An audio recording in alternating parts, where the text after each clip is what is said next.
je m'appelle Marion Leboyer, je suis professeure de psychiatrie à l'Université Paris-Est-Créteil, responsable du pôle de psychiatrie et d'addictologie des hôpitaux universitaires Henri Mondor et directeur de la Fondation Fondamentale. Alors, la Fondation Fondamentale a décidé, il y a à peu près 7 ans, de créer un réseau de centres experts dévolus spécifiquement à la prise en charge des patients atteints de ce qu'on appelle la dépression résistante. La dépression résistante se définit par le fait que des patients qui ont suivi un traitement correctement, avec au moins 2 antidépresseurs de classes différentes pendant une durée de temps suffisante, ne répondent pas au traitement traditionnel.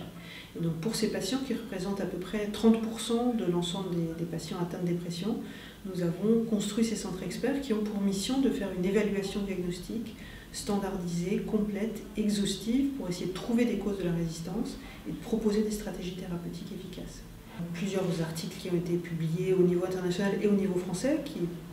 décrivent de façon très précise les recommandations thérapeutiques à suivre en cas de dépression résistante. Donc ça, c'est pour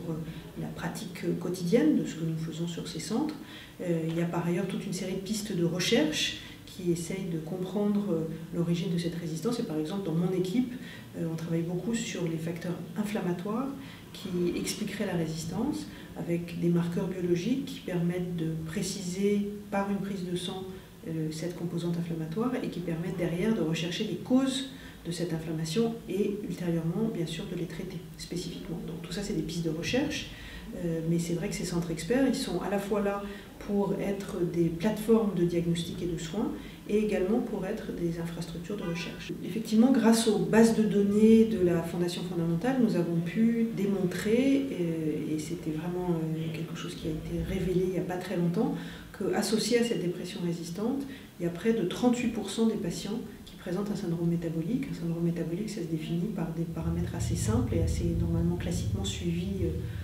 par un généraliste, qui associe obésité, hypertension artérielle, anomalie de la glycémie, anomalie lipidique. Et on retrouve la présence de ce syndrome métabolique chez 38% des patients atteints de dépression résistante. Donc c'est énorme par rapport aux 10% de fréquence en population générale. Et c'est important parce que ce syndrome métabolique, il fait le lit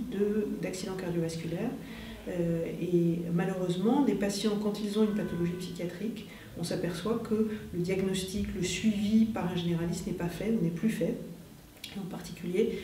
quasiment 90% des patients qui sont porteurs d'un syndrome métabolique n'ont pas été diagnostiqués ni pris en charge pour les différents paramètres de syndrome métabolique.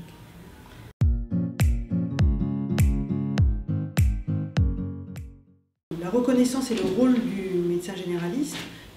c'est d'une certaine manière la même chose que Monsieur Tout-le-Monde, qui n'a pas de représentation, que quand on a une maladie mentale, en fait, ça fait partie d'une pathologie globale et qu'il faut absolument évaluer de façon très régulière, comme on le fait pour tout le monde, mais encore plus pour ces patients-là, les paramètres du syndrome métabolique pour chercher des facteurs qui doivent être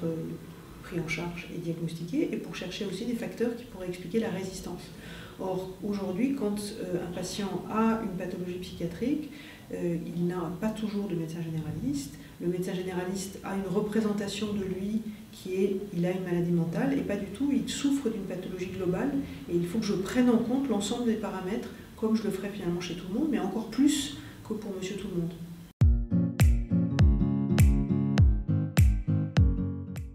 Nous sommes tout proches de la journée mondiale de la santé mentale qui aura lieu le 10 octobre comme tous les ans. Et dans le cadre de cette journée, la Fondation Fondamentale a choisi comme angle la dépression et en particulier essayer de briser les préjugés qui entourent encore aujourd'hui la dépression, où malgré l'importance du phénomène, puisque ça touche 10% de la population, 2,5 millions de Français, on sait que cette pathologie, alors qu'on a des stratégies thérapeutiques efficaces, est insuffisamment diagnostiquée et insuffisamment soignée, probablement parce que ces patients ils présentent des symptômes comme la tristesse de l'humeur, comme la fatigue, le ralentissement psychomoteur, la difficulté à éprouver du plaisir, à avoir de la volonté, les difficultés de concentration. Et l'entourage qui n'a pas toujours l'information ou la compétence pour repérer qu'il s'agit d'une maladie a trop tendance, encore aujourd'hui en 2019, à dire aux patients présentant pour autant un épisode dépressif caractérisé « secoue-toi, ça va passer, va prendre des vacances, arrête-toi ». Et pas du tout, il s'agit d'une maladie, il faut aller se faire soigner, avoir un diagnostic et le prendre en compte comme une vraie maladie.